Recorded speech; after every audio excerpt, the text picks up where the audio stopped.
Bonjour. Alors,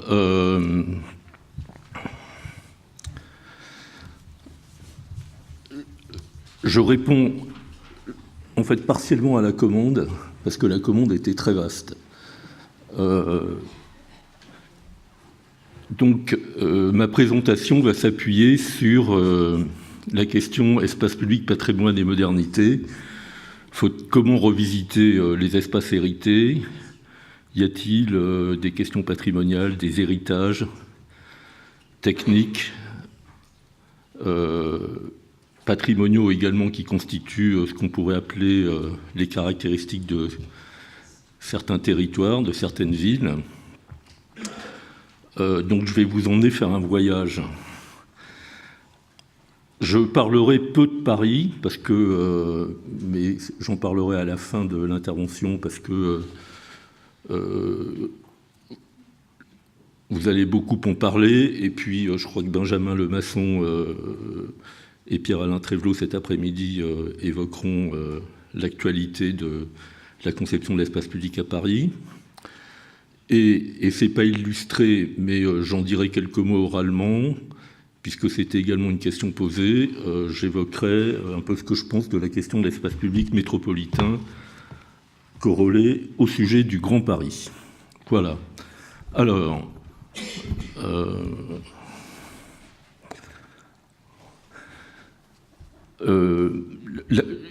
l'espace public, en fait, peut se résumer à des questions assez simples et qui sont présentes des débuts des cités jusqu'à aujourd'hui.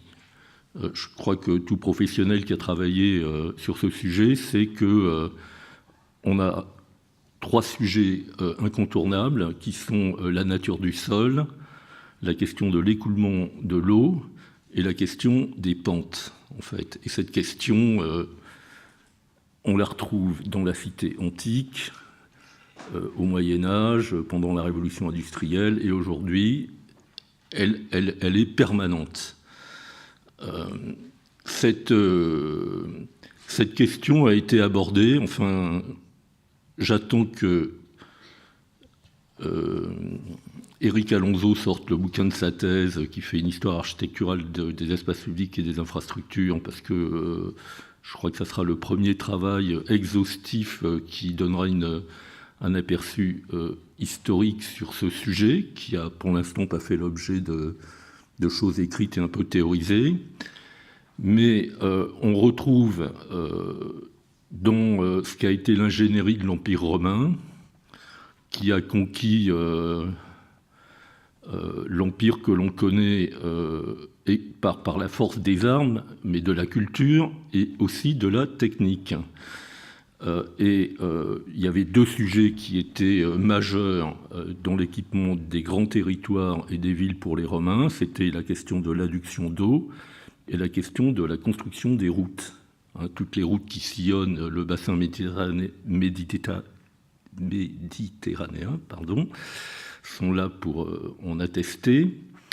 Et on voit dans la coupe qui résume le concept déjà de ce qu'est l'espace public contemporain à droite, poser la question du trottoir, la question de la chaussée, la question des égouts, la question de l'eau. Au-dessus, l'image que l'on voit, c'est une fontaine, et qu'il y avait déjà la connaissance 3 ou 4 siècles avant Jésus-Christ, et puis jusqu'à le 5e, le 6e siècle, enfin la période où l'Empire va s'écrouler, où les deux empires vont s'écrouler, on va dire, une ingénierie technique extrêmement développée, alors qui demandait main-d'œuvre, moyens techniques. Bon, tout ça c'est très très bien développé par Monsieur Adam dans différents livres, mais qui montrait que, en quoi, comme ça a été rappelé tout à l'heure, la rue et les places sont des éléments structurants de la cité, du commerce dans la cité, et que ça nécessitait déjà un certain nombre de dispositifs techniques, au rang desquels le dallage des sols, les traversées piétonnes. Enfin ici, il y a un long débat pour savoir si ces plots c'était la jauge qui permettait à l'espacement des chariots de l'époque de rentrer ou de ne pas rentrer, ou si c'était pour échapper aux pluies et marcher à sec en cas de grande pluie. Mais derrière un peu également ce qu'on a rappelé sur les plans des villes romaines, mais on le retrouvera à la même époque, et j'en parlerai un petit peu avec les plans des villes chinoises, enfin de la culture asiatique. On est déjà dans quelque chose de très construit sur le rôle et la constitution de l'espace public. J'ai vu une fois sur Arte, grâce aux moyens techniques, la reconstitution 3D par des moyens actuels de la construction des réseaux d'égouts et de rues de Rome. Je n'ai pas la référence de cette vidéo, mais c'est absolument extraordinaire, quoi. Et dans les grands égouts, on y circulait en carriole, hein.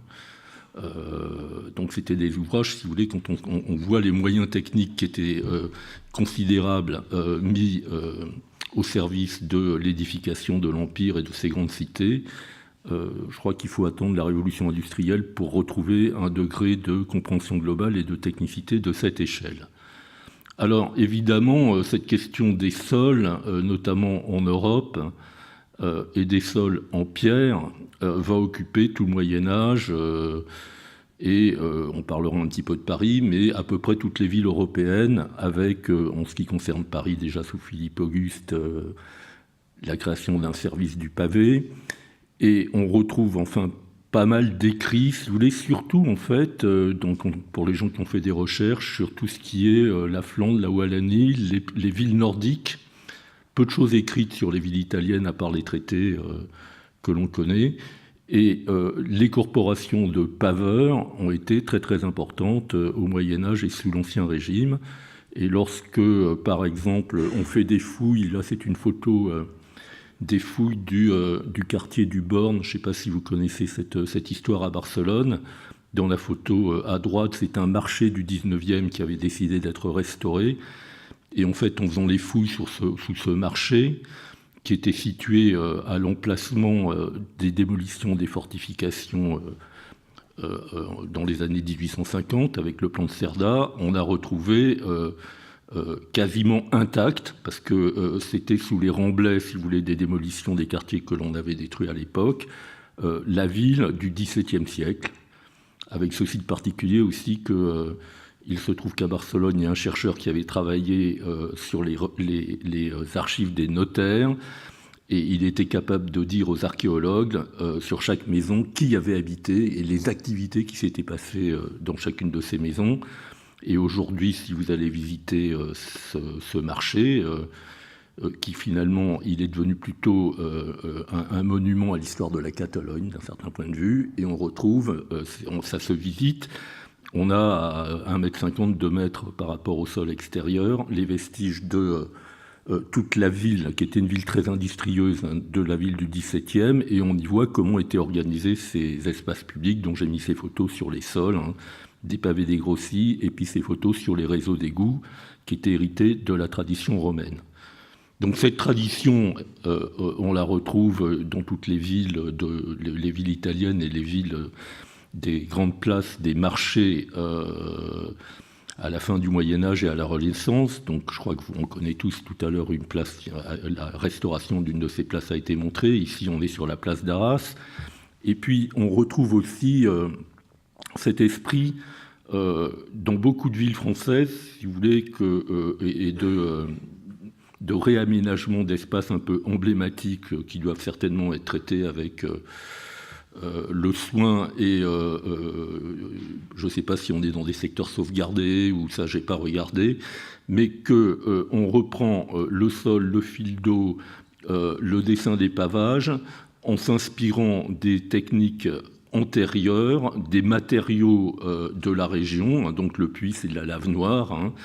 Rodez, on voit là des techniques d'empierrement avec des pavés sur les bas-côtés qui traitent en même temps le fil d'eau, ou certaines rues de Bergerac, toute la ville n'a pas été faite, on trouve ces détails qui sont faits des détails de reconstitution actuelle, s'inspirant des techniques ancestrales. Bon, ce qui est intéressant, et ça va être un peu le fil de beaucoup de choses de ce que je vais vous montrer, c'est que avant une sorte d'homogénéisation des espaces urbains par le développement de la mécanisation de l'espace public, c'est-à-dire de la voiture, avec tout ce que ça a entraîné comme savoir-faire type voirie, réseau divers, circulation, les territoires bénéficiaient de connaissances souvent artisanales et de techniques qui puisaient les matériaux dans leur site et qui faisaient qu'il y avait une identité entre le dessin et l'équipement des espaces publics de ces territoires et les constructions, tout ça étant un peu dans la même conception, la rue étant une cinquième façade en fait de la ville. Et si on continuait, si vous voulez, ce raisonnement, et on pourrait montrer énormément d'exemples, là je montre une rue qui est dans un village du Liban, à mon avis, elle est dans l'état légué par l'Empire romain. Vous voyez, si vous voyagez en Sicile, vous verrez toutes ces ruelles ou même chemins entre petits villages qui procèdent de l'empirement. Dans le Luberon, et là il y a beaucoup d'écrits qui ont été faits sur la question des calades et des empierrements. Si on continue ce voyage, certaines villes du bassin méditerranéen sont absolument exceptionnelles. Je ne sais pas si vous connaissez Dubrovnik, mais tous les sols de Dubrovnik sont en marbre. Et donc, lorsque la ville a été détruite pendant les guerres récentes de cette partie de l'Europe, il y a eu une attention très importante sur le plan patrimonial. Je crois que l'Europe a donné beaucoup d'argent pour reconstituer ce qui est quand même une des identités fortes d'une ville dont l'ensemble des sols, en fait, sont faits parce qu'à côté, il y a des carrières de marbre, avec pas très loin, si vous voulez, on voit ces dessins dans le Monténégro, dans cette petite ville de Risan, également, de choses assez soignées, assez sophistiquées, mais qui, au regard des critères actuels, qui pourraient être développement durable, recyclage, pérennité des matériaux, sont complètement dans l'esprit du temps, si vous voulez. Enfin, c'est-à-dire que il le faisait sans savoir qu'il faisait économie circulaire, parce que tous ces matériaux peuvent être recyclés. Leur entretien mobilise des moyens assez simples, c'est-à-dire une truelle, un peu de sable, des cantonniers qui savent faire, et un travail pour des gens qui entretiennent aisément et réparent lorsque nécessaire l'ensemble des sols urbains. On voit que ça, je ne sais plus, je crois que c'est à Lens, même si on veut travailler de façon contemporaine à la réinterprétation de ces savoir-faire, c'est un travail qui a été fait par l'agence de Bernard Alta-Begotti, qui a retravaillé sur toutes les villes, sur le réseau des rues du centre de Lens. C'est un travail de projet, c'est-à-dire que les choses sont très très soignées dans le choix des matériaux, le calcul des pentes, le positionnement des fils d'eau, comme le montrent ces photos, mais on a retravaillé avec les matériaux locaux et on voit que le passé peut tout à fait inspirer le présent. Je continue ce voyage, parce qu'en fait cette question, moi, elle m'intéresse depuis une dizaine d'années, donc je l'ai pas mal documenté, si vous voulez. On se rend compte que dans des lotissements du XVIIIe siècle, quand on pousse des grilles dans l'ensemble du patrimoine du centre des Pays de Loire, on retrouve ces techniques qui doivent être restées en l'état depuis très très longtemps. Et certaines régions européennes, notamment toute la Wallonie d'ailleurs, a des sols qui sont protégés au titre des monuments historiques. C'est-à-dire que les photos que je vous montre sont extraites d'un livre qui raconte toute cette histoire, qui travaille avec les grès, les porphyres, les calcaires, des galets, et on comprend que c'était un travail d'artisan, en fait. Si vous voulez, il n'y avait pas de concepteurs au sens des concepteurs au sens qu'on l'entend aujourd'hui, mais qui devaient être faites par des corporations et des artisans qui connaissaient ces métiers. Il y a un pays qui, de ce point de vue, est tout à fait intéressant. Moi, j'avais été frappé en le visitant, puis ensuite, j'en ai parlé avec des paysagistes. C'est le Danemark, parce que le Danemark, depuis l'après-Seconde Guerre mondiale, le travail de l'espace public est confié professionnellement à des paysagistes. C'est décrété comme ça, c'est-à-dire qu'ils ont la compétence pour travailler sur l'espace public. Et le Danemark est un pays plat, où il y a peu de matériaux nobles, et ils ont développé quelque chose qui est très sensible sur le nivellement, parce que, comme vous le savez, on y fait du vélo. que le seul plan, ça n'existe pas, et que quand on fait du vélo, même dans des rues qu'on croit plates à Paris, on se rend compte assez rapidement que pour certaines, elles ne sont pas du tout plates et que ça monte, qu'il faut des efforts. Donc, très tôt, si vous voulez, ils ont développé ces compétences sur le dessin de l'espace public et notamment sur son nivellement, bon, qui donne, ici j'en montre des détails dans le centre de Copenhague, mais sur des objectifs de robustesse, de sobriété, de très grande simplicité. Alors là, ça renvoie évidemment à la question que j'aborde pas du tout dans cet exposé, mais de la législation sur les espaces partagés, ce qu'en Belgique on appelait le code de la rue qui commence à se développer en France, sur les notions de zones de partage qui sont maintenant juridiquement prévues dans les textes pour pouvoir faire, comme sur le terre-plein Saint-Paul, circuler à une vitesse apaisée des cyclistes et des autobus, les taxis, mais plus les voitures, et donc qui demande un travail fin dans lesquels les Danois ont une vraie expérience. J'ai mis cette diapositive ici parce que, en fait, on voit que lorsqu'on est sur ce travail de projet sur des sites singuliers, que l'on soit en Suisse, en Autriche ou en Espagne, si vous voulez, il y a toujours des réponses techniques assez fines qui sont faites au fait de comment travailler sur une pente avec à la fois un fil d'eau, des emmarchements et une pente régulière. Bon, donc ça se dessine, ça se calcule. D'ailleurs, dans les écoles d'architecture espagnoles, où vous savez que les Espagnols ont été un peu les premiers à redécouvrir cet art de l'espace public, il y a des exercices obligatoires qui sont donnés aux étudiants sur comment régler des pentes, comment décider des sols handicapables, et dans des situations un peu complexes, parfois même, et qui montrent qu'on ne trouve pas tout de suite. Mais je crois que Benjamin va nous parler un peu de choses dans ce genre-là tout à l'heure, mais on se rend compte que là aussi, c'est un travail de projet. Alors, maintenant, je vais essayer d'illustrer une deuxième dimension de mon propos. Et on en parlait tout à l'heure avec Benjamin Lemasson, et c'est assez drôle parce que finalement, sans s'être concerté, on dit la même chose. Il enseigne à l'EIVP, moi j'ai enseigné assez longtemps à Marne-la-Vallée sur ces sujets, et le premier propos était de dire aux étudiants: si je vous largue en parachute les yeux bandés dans une ville, il faut qu'aux 3 détails de l'espace public, vous puissiez me dire dans quelle ville vous êtes. Et ça, en fait, et c'est très vrai pour Paris, mais ce n'est pas vrai que pour Paris, il y a une grammaire, il y a une technique, il y a une grammaire de l'aménagement des espaces publics dans énormément de grandes villes, en Europe, mais pas seulement. Et ce qui est intéressant, c'est de comprendre d'où ça vient, quoi, comment ça s'est constitué. Et c'est forcément corrélé avec l'approche patrimoniale, parce que c'est une stratification dans le temps, si vous voulez, qui s'est constituée et qui s'est enrichie. Alors, je vais vous en présenter certaines en Europe centrale, au rang desquelles Berlin. Alors, vous verrez, j'ai quelques photos aériennes de villes. Je précise qu'elles sont prises à la même échelle.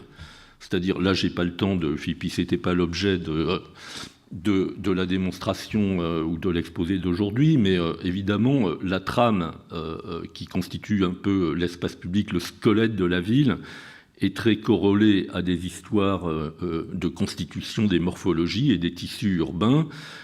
Si on compare celle de Venise à la même échelle à celle de Berlin et à celle de Paris, on voit, ou celle de New York, on verra tout à l'heure celle de Barcelone ou celle de New York, elles sont exactement prises à la même échelle. C'est un travail que nous avions fait avec des étudiants pour continuer une lancée sur ce sujet qu'avaient initié Micheloni et Pinon à l'école de Belleville. Là, on voit qu'on a quand même des tissus très aérés, des tissus, si vous voulez, qui ne sont pas aussi denses que, par exemple, les tissus de Paris ou de New York, qui permettent d'avoir, d'un certain point de vue, déjà un biotope et une présence de nature beaucoup plus importante que dans de cœurs de villes très minérales, et qui sont aussi la particularité de Berlin. Alors, si on travaille, ça sont des photos qui ont été prises avant la chute du mur de Berlin. Et je me suis rendu compte ensuite que quasiment toutes les villes de l'Europe centrale avaient une très grande tradition de traitement de leurs espaces publics, qui renvoyait un peu à cette notion de Gemütlich en allemand, c'est-à-dire des salons urbains en fait. et qu'il y avait dans la ville du 19e ce travail qui est fait sur des pierres que l'on trouve en Silésie et en Pologne, voilà, c'est les pierres blanches, les pierres noires. C'est ce qui a inspiré le traitement du quartier Montorgueil. Je vous fais, enfin, c'est toujours, on travaille comme ça, toujours par aller-retour sur des images, que ça a donné lieu à des motifs. Alors, les Allemands sont très forts en technique de Pflaster, de pavage, et il y a des tas de livres qui montrent, si vous voulez, tous les traitements décoratifs que l'on peut retrouver dans beaucoup de villes et petites villes allemandes, et que là-dessus, évidemment, il y a le mobilier urbain un peu patrimonial qui est corrélé avec les tendances architecturales de fin 19e, début 20e. Et puis on voit, si vous voulez, sur la photo de droite, ce grand trottoir avec ses grands dallages. En fait, ces grands dallages, et c'est bien, je dirais, dans l'esprit de la technique et des ingénieurs et de la force des ingénieurs, cher à la Prusse, puisque là on est à Berlin. Le tout à l'égout, c'est Bismarck, c'est fait en 8 ans, alors qu'à Paris, ça traîne entre 1850 et la fin du 19e. Et au lendemain de la Seconde Guerre mondiale, il y a encore 40% de la ville à Paris qui n'est pas regardée au tout à l'égout, en réalité, si vous voulez.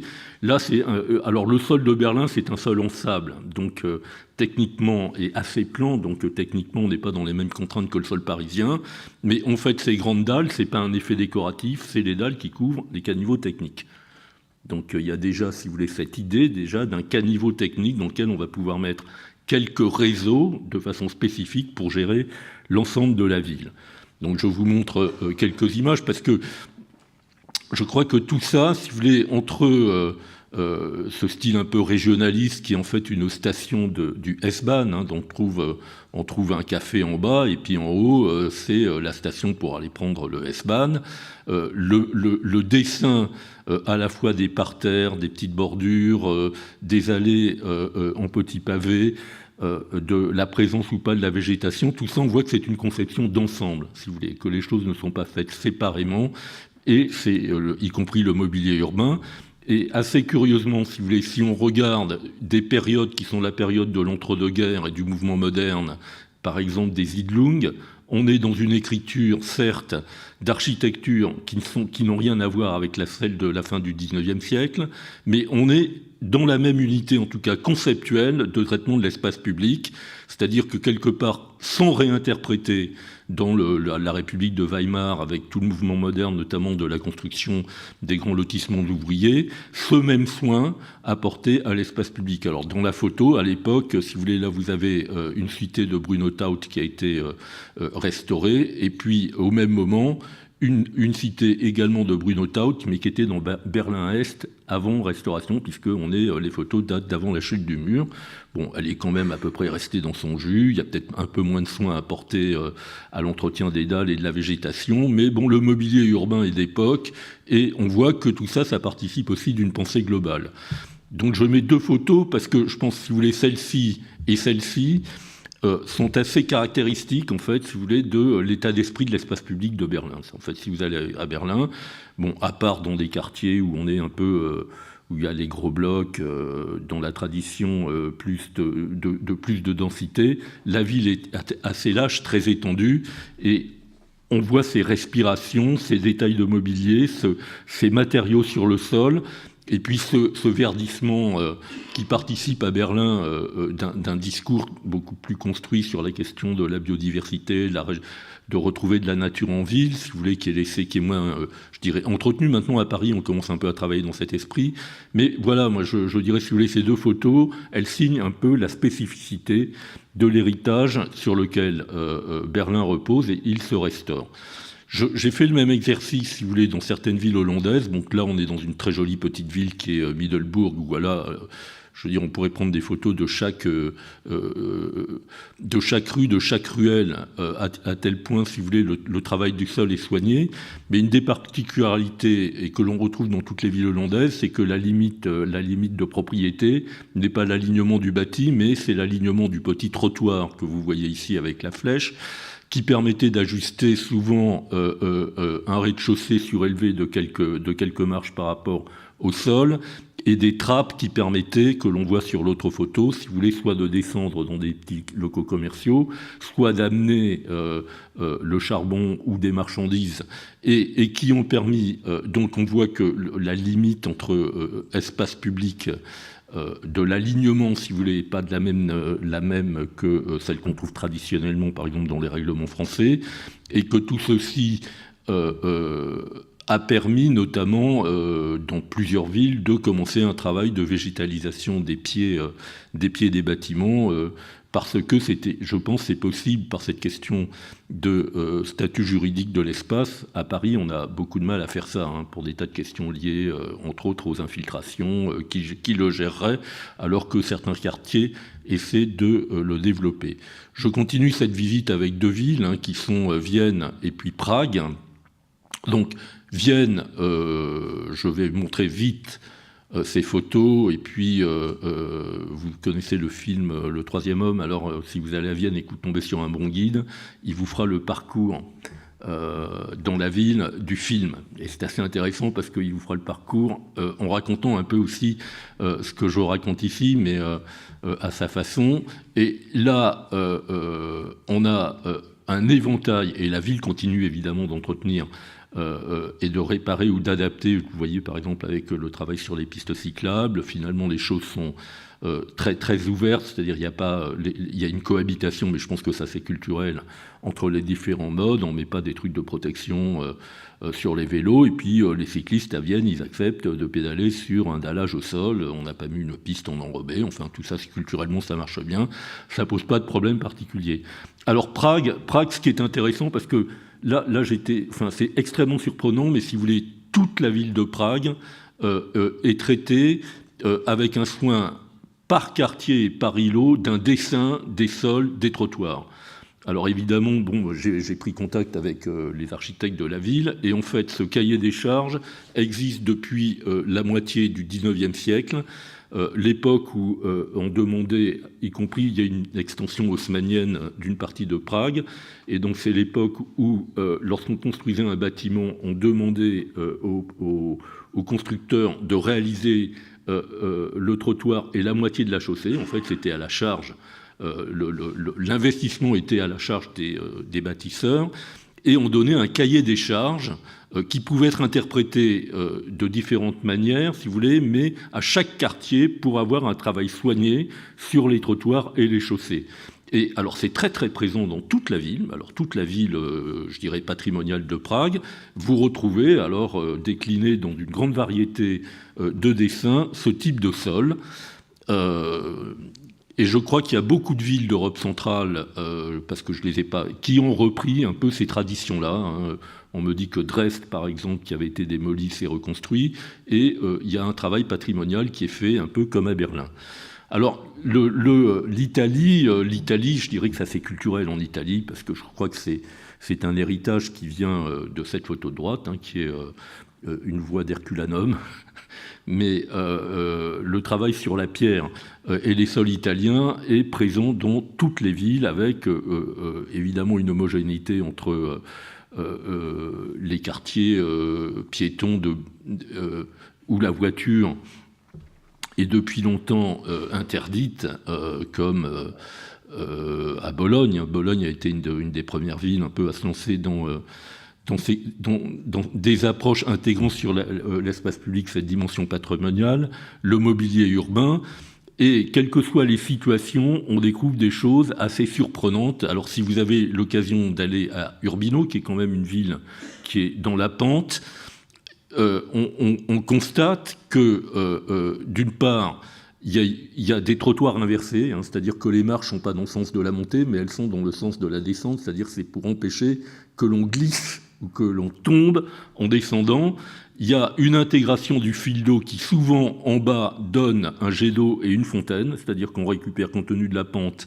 Alors, j'ai pas retrouvé une photo avec des fontaines, mais ici, on voit qu'on a une borne, et plus bas, vous pouvez avoir toute l'eau qui arrive et qui est utilisée pour des fontaines qui embellissent, en fait, les espaces publics urbains. Donc, et que les matériaux utilisés sont les mêmes matériaux, alors soit une pierre, soit de la brique, que ceux qui sont utilisés pour construire les bâtiments. Donc il y a une homogénéité totale, si vous voulez, entre l'espace public et l'espace urbain. Je dirais, là également, c'est la même histoire. C'est également la même histoire à Turin, qui est une ville qui est un peu comme Nice, hein, qui est une ville sur un plan romain, très traditionnel. La pierre vient des Alpes, c'est une pierre assez noire. C'est la même pierre qui est construite sur ce système des arcades, puisque tout le centre et les trottoirs de Turin, c'est des systèmes d'arcades un peu à la façon de la rue de Rivoli. Et lorsqu'on a réinstallé les tramways dans Turin, on a retravaillé exactement dans cet esprit.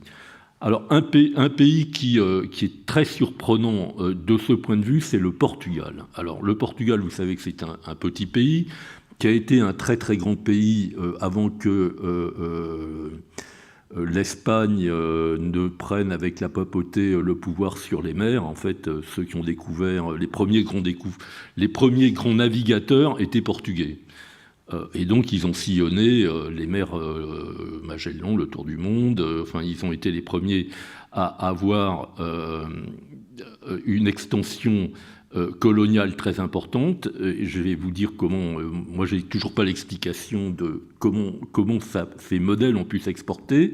Mais il y a au Portugal une tradition de la calade que vous retrouvez dans toutes les villes. Donc ça, c'est un détail de Lisbonne.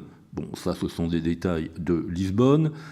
Ici, sur la photo de droite, vous êtes à Coimbra, qui est une très jolie ville universitaire. Et on voit que qui est très en pente, donc le travail sur le fil d'eau, la rainure qui permet, c'est pas le caniveau, c'est la rainure qui permet d'absorber l'eau dans la pente, et ces jeux assez subtils entre un dallage et une pierre avec des joints ciment un peu en opus incertum, se développent dans toute la ville, et que l'on retrouve quasiment dans toutes les villes portugaises, hein, Bragança, Braga, Évora. Et j'ai pas ramené des photos, enfin j'ai pas eu le temps de les retrouver, mais si vous allez à Macao, donc quand même, si vous voulez, Macao, c'est à côté, en face de Hong Kong, et bien tout Macao est comme ça. C'est-à-dire tous les sols de Macao sont portugais. Et si vous allez au Brésil, alors j'ai une collection de photos, mais je crains que j'arrivais plus à les ouvrir. Donc j'ai pas pu les mettre, mais toutes les villes brésiliennes ont ça. C'est-à-dire que les Portugais ont exporté cette technique et ce savoir-faire dans leurs colonies. Et c'est assez surprenant, si vous voulez. Alors moi, je n'ai jamais été au Brésil, j'aimerais bien percer, enfin me faire raconter le pourquoi du comment, mais c'est tout à fait frappant. C'est-à-dire, on trouve d'ailleurs des bouquins sur ces traitements qui sont hérités, et on a continué, si vous voulez, cette tradition qui est perpétuée encore aujourd'hui dans les villes du Brésil. Donc voilà, Porto. Alors, j'en viens à Barcelone, qui, par rapport au sujet qui nous intéresse, est probablement la ville, à mon avis, la plus intéressante, parce que dès les années 80, comme vous le savez, ça a été un peu la Mecque de l'espace public pour tous les pays européens, et plus largement, vous savez également que par le plan de Cerda, hein, qui est avec Haussmann les premiers vrais urbanistes du 19e siècle, et cette décision de quadriller sur des grands îlots et de décider que l'espace public était le vecteur générateur de la transformation de la ville sur un grand territoire, parce que ici c'est une photo du Paseo de Gracia qui doit dater de 1900. Donc vous voyez, le Paseo de Gracia, c'est les Champs-Élysées de Barcelone, hein, et on dessine, on équipe, on plante l'espace public avant que les bâtiments ne commencent à se construire sur les rives de cette grande avenue qui rejoint le village de Gracia. On est ici, hein, le Paseo de Gracia, on est là, de la place de Catalogne, et on rejoint le village de Gracia, donc c'est une des grandes avenues de Barcelone. Et la trame est constituée, ça vous le savez, mais je vais y revenir en détail, sur ces îlots qui font 118 mètres par 118 mètres, avec des pans coupés qui font que toutes les places sont redessinées sur des octogones de 20 mètres de côté. Et cet héritage, si vous voulez, qui est constitué de ces petits pavés qui étaient pas du tout en pierre naturelle, mais en ciment, donc des éléments reconstitués, avec une particularité qui était d'avoir cette bordure en pierre blanche qui dessinait le pourtour de l'ensemble des îlots, a été complètement réinterprétée par les services de Barcelone dès les années 1980 aux exigences, si vous voulez, d'une nouvelle modernité sur les questions de mobilier urbain. Sont les premiers à avoir inventé un peu ces types d'éclairage avec réflecteurs. Bon, aujourd'hui, on est à des diodes, donc on est passé à de nouvelles générations, à intégrer sur les grandes avenues des pistes cyclables, à travailler sur soit les matériaux reconstitués avec des entreprises qui ont inondé l'Europe, si ce n'est le monde entier de leurs produits. Là, c'est des produits de Escofet que vous retrouvez à la fois sur la Grande Ramblas de Barcelone, les promenades du bord de mer dans le village olympique, et les dessins de mobilier urbain qui restent du design extrêmement contemporain, même très très créatif, mais qui sont tout à fait dans l'esprit de l'identité de ce qu'est cette ville, et qui sont appliqués à redessiner l'ensemble des composantes du mobilier urbain dès les années 90 de la ville, qu'il s'agisse d'un abribus, de trucs où on va acheter ses cartes de téléphone, des petits réceptacles de tout ce qui est la tuyauterie pour le réglage des feux rouges et de la signalisation, des marchands de glace, des édicules ascenseurs des parkings, des barres de protection, si vous voulez, lorsqu'il y a des unités de barres. Ça sont les architectes de la ville qui ont redessiné de façon contemporaine l'ensemble de ces éléments de mobilier urbain, avec un langage contemporain, mais qui s'inscrit, si vous voulez, dans la tradition héritée de Cerda, avec un travail très fin sur le fil d'eau. Là, vous voyez, donc toute la Barcelone à l'intérieur de l'exemple est constituée de ces matériaux qui sont en fait des petites dalles en ciment, hein, c'est-à-dire avec un motif qui est gravé.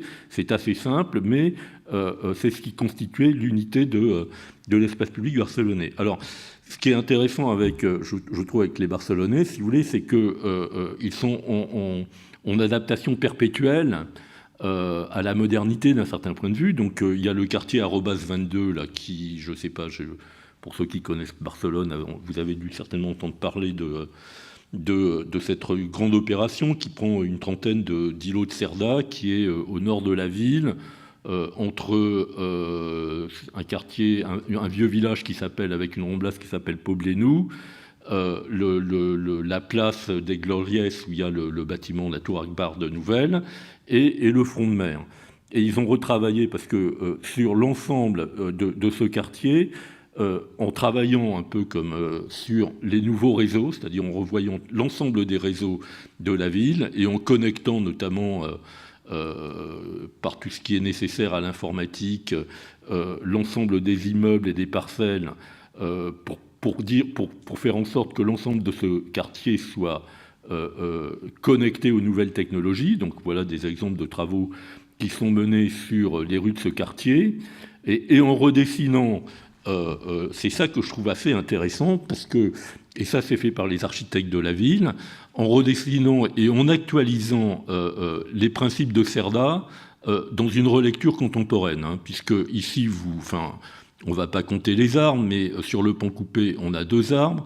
Sur les alignements, je crois qu'on a 10 arbres, ou 12 arbres, pardon, on a 12 arbres, et avec des calculs très très minutieux, et devant la nécessité de régénérer l'ensemble des essences, ils ont redessiné l'ensemble des détails, des principes de l'espace public des îlots de tout le quartier Arrobas 22, en passant de 12 à 10 arbres, et en redessinant, mais je dirais au pavé près, le détail type du trottoir, qui permet d'avoir la bande panneau tactile intégrée de façon intelligente par rapport aux non-voyants, d'avoir les trappes de tous les réseaux qui donnent accès en cas de problème à tout ce que vous avez vu qui s'installait sous la voirie positionnée au même endroit, de retrouver les abaissements de bordure, l'emplacement des arbres, l'emplacement du mobilier urbain de façon dessinée mais à la barcelonaise, c'est-à-dire que tout est dessiné quasiment au demi-centimètre près, et qu'on sait réaliser tout le quartier,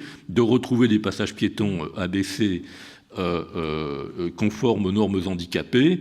Ils n'ont pas fait le choix, que je trouve plutôt intelligent, si vous voulez, qu'avait fait le choix de Paris dans les années 2000, c'est-à-dire dans les années 2000 à Paris, on a dit on rehausse les rues pour les mettre au niveau des trottoirs et pour signaler, si vous voulez, d'abord le confort de la marche, pour expliquer que c'est le piéton qui l'emporte sur la voiture lorsqu'on traverse une chaussée, et pour signaler l'entrée des quartiers tranquilles.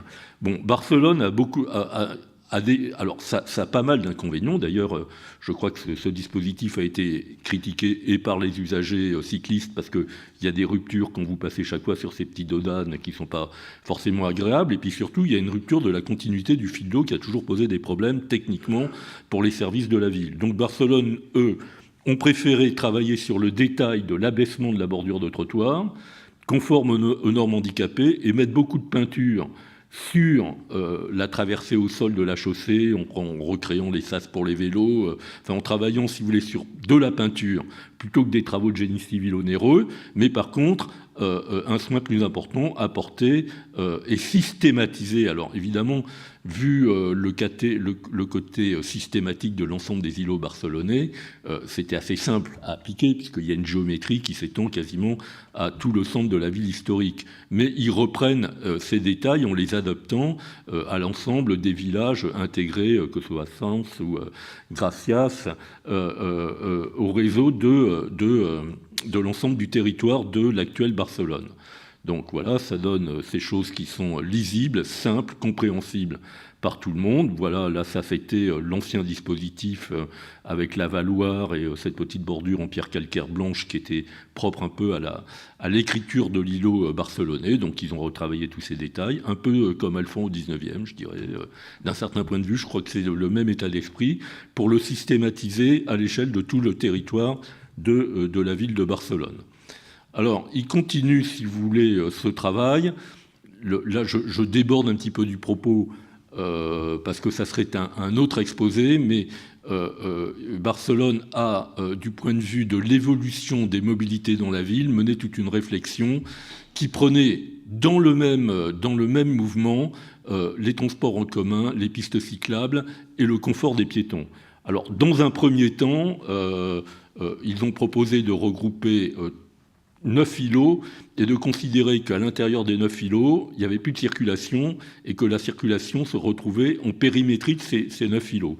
Alors, cette idée qui semble a priori séduisante a été critiquée par les gens qui se retrouvaient sur les bords des voies circulées en disant attendez, nous, notre bien va se déprécier sur le plan de sa valeur immobilière parce qu'on est face au bruit, alors qu'à l'intérieur du macro-îlot, si vous voulez, les valeurs foncières ont monté. Ce travail a été abandonné, mais il a permis de réorganiser tous les sens de circulation, alors qu'avant, ils n'étaient pas vraiment pensés de façon globalement, de mettre beaucoup plus d'autobus dans la ville. Donc, ils ont quasiment doublé le nombre d'autobus dans la ville sur un plan global, d'introduire avec le doublement des autobus le vélo de façon systématique sur tout le territoire, quoi, une sorte de plan vélo barcelonais à l'échelle de ce territoire, et en même temps de trouver dans la ville des intersections ou des lieux, que ce soit dans la trame de Cerdà ou que ce soit dans la trame des villages annexés, de petits espaces, un peu, c'est pas les 7 places de Paris, c'est les 70 placettes de Barcelone, si vous voulez, dans lesquelles ils ont mené un travail d'aménagement propre aux usages, à ce qu'on appelle les usages actuels de la ville.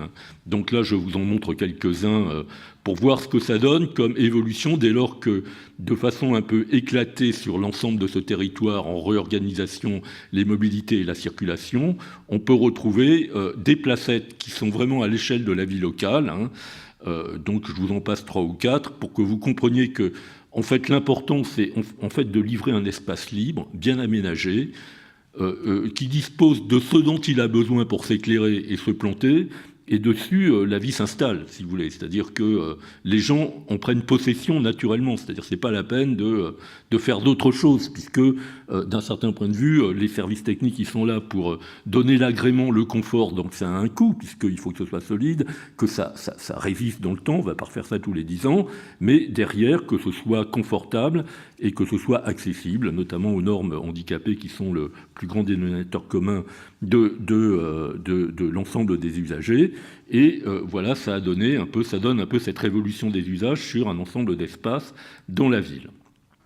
Alors, on franchit, je regarde, oui, j'ai encore un peu de temps.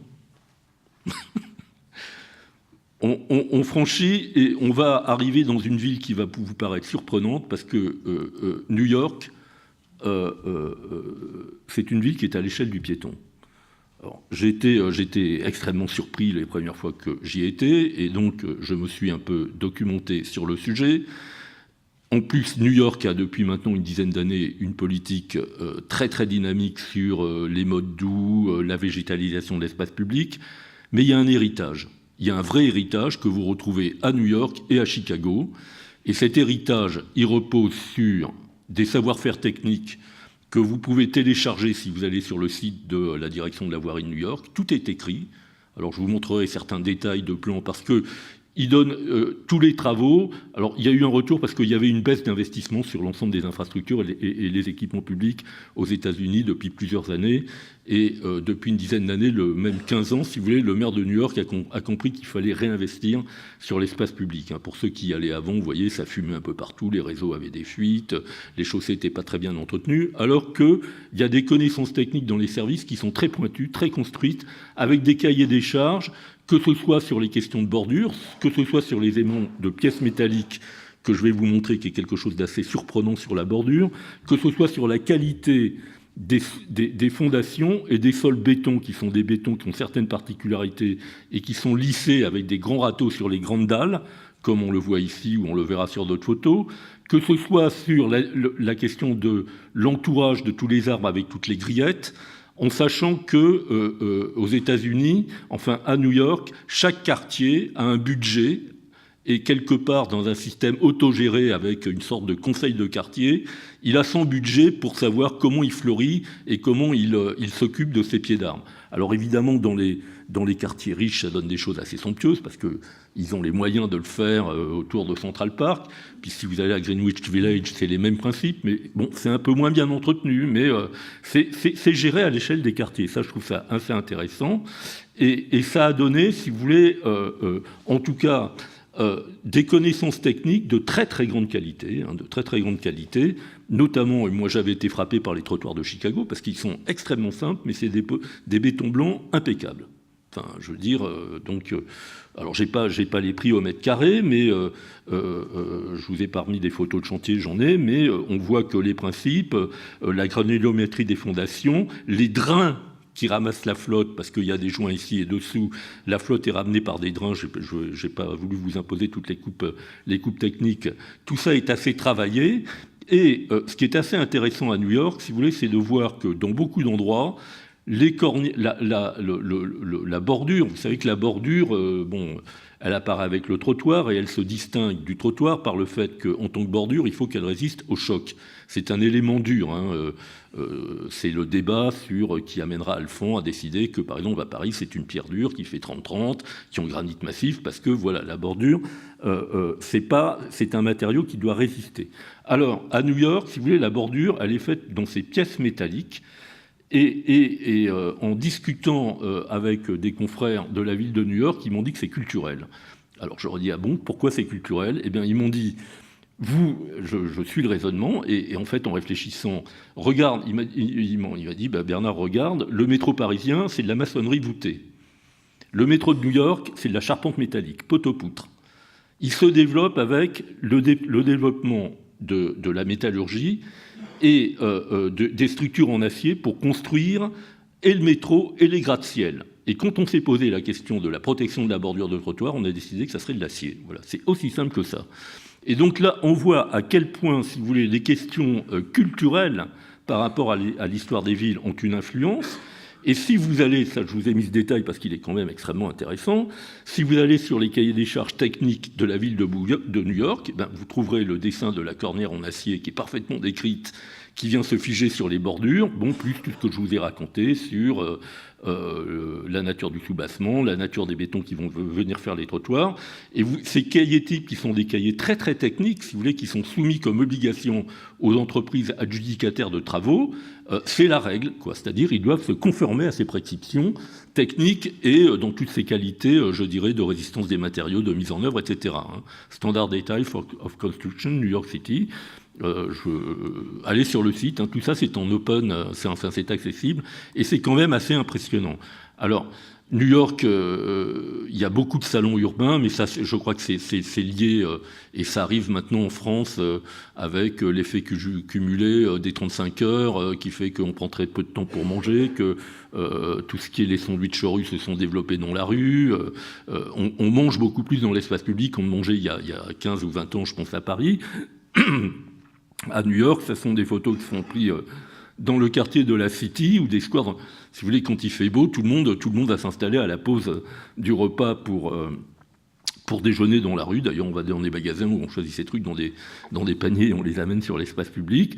Et un peu comme Barcelone, là on est sur le Bronx, si vous voulez, dans un premier temps, ils redessinent avec beaucoup de peinture les usages avant de faire des investissements, où ils travaillent aussi sur les éléments de végétalisation. Alors ils ont des politiques assez proches de Paris, donc ça s'appelle la biodiversité dans la ville, ça s'appelle également la végétalisation de l'espace public, plus un travail où ils ont essayé d'homogénéiser l'ensemble des standards du mobilier urbain dans des vocabulaires contemporains. Donc vous êtes là des toilettes, aux kiosques, aux abribus, aux abris vélos, qui sont dans les mêmes mobiliers, c'est pas de co, ou aux poubelles. Alors, je fais un petit détour par l'Asie, parce que, en fait, je me suis rendu compte, j'ai été assez souvent que il y a une tradition extraordinaire, si vous voulez, dans les anciennes villes chinoises, sur cette question de l'espace public des villes, mais qui vient beaucoup plus de la tradition des jardins. En fait, ça part des jardins, et ça va se développer dans les villes patrimoniales, dans les villes historiques. Donc, avec dans le traitement des jardins des choses très savantes, très dessinées, mais ça, je crois que c'est la culture chinoise. Donc, les jardins privés chinois, si vous voulez, c'est tout à fait une culture différente, et c'est pas le lieu ici de développer de la conception des jardins, que ce soit à la Renaissance ou la période classique en France. Mais là aussi, on retrouve sur le sol, l'eau, des choses savantes, avec ce site particulier, si vous voulez, dans les jardins chinois, et à peu près tous les jardins chinois, vous avez des sols en galets qui sont là pour vous masser les pieds.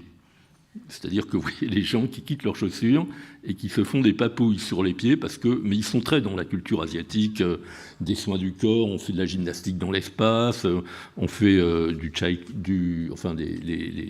les gymnastiques chinoises librement dans les espaces.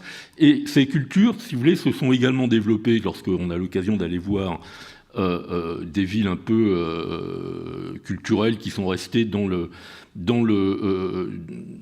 qui ont encore des patrimoines importants et qui sont restés dans leur jus, quoi, qui n'ont pas été démolis par, je sais pas, la modernité ou la révolution culturelle. On retrouve cette présence de l'eau, cette question du dallage, cette question des seuils, cette question de la façon, ça c'est les hutongs de Pékin, donc vous avez des détails comme ça dans les hutongs qui sont les façons de recueillir l'eau dans les réseaux d'égouts, ou quand vous créez dans des jolis parcs, Hangzhou c'est une des villes très prisées des Chinois parce qu'il y a des lacs, le climat est très agréable, c'est là à peu près où tous les notables du parti, à commencer par Mao, avaient des villas privées.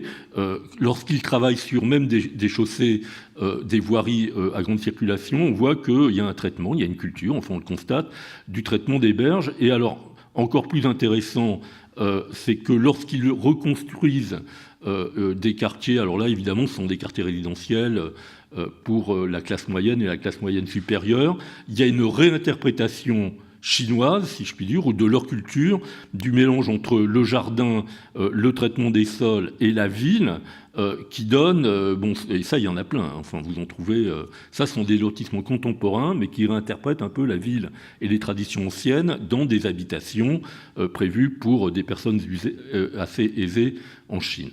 Alors, s'il me reste 10 minutes, non ? 5 minutes ? Bon, je ne vais pas sur Paris, puisqu'on va beaucoup en parler, beaucoup de choses se sont faites. C'est-à-dire, rappelons-nous que ça, c'est les années 60-70, et qu'il y avait des bagnoles partout, bon, énormément, enfin la ville quand même, si, je ne sais pas si un jour quelqu'un fera la cartographie, mais depuis l'élection d'un maire à Paris à aujourd'hui, l'espace public parisien n'est pas ce qu'il était dans les années 50-60. Le standard de la règle et du vocabulaire ou de la grammaire, c'est cette planche.